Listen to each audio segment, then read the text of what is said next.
It's time to talk about Liz Truss. Some people call her Elizabeth, some people call her Liz, some people refer to her as the former Prime Minister.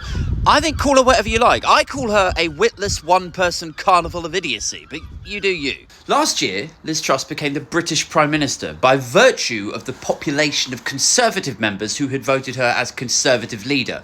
They remain largely wealthy, older, white males, a significant chunk of whom are over the age of 65. They're almost all better off individuals in higher salary jobs, and they're twice as likely to live in the south of England compared with the population of Britain as a whole. You get the idea. Basically, the membership of the Conservative Party voted her in off the back of her commitments at various hustings saying, day one we'll cut tax. Low tax ideology. We need a radical overhaul. And to be fair to Sunak, he did say at that time in the debates, it's not going to work, Lizzie.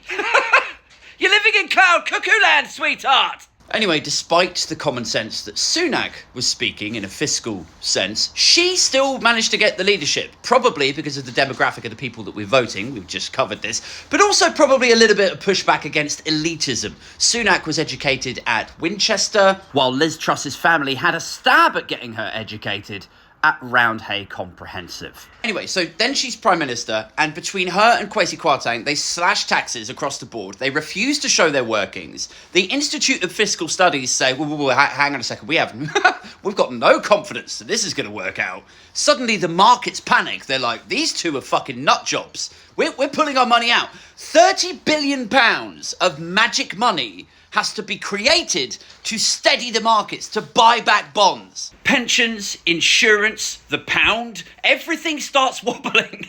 And so then there's this fear that inflation is going to spike because the pound is going to become worth less. And so then the Bank of England have to hike interest rates, like to preempt all of that. And that's why your mortgage doubled. That's why your payments are now like twice, maybe 2.5 times what they were.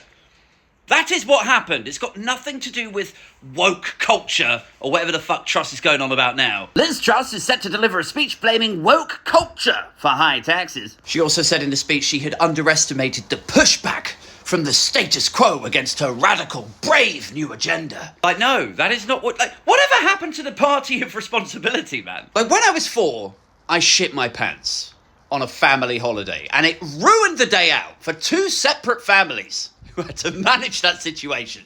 But you know what I did? I acknowledged what I'd done. I apologised to those I had affected. What I absolutely didn't do is go on TV and with a straight face blame the whole thing on woke culture.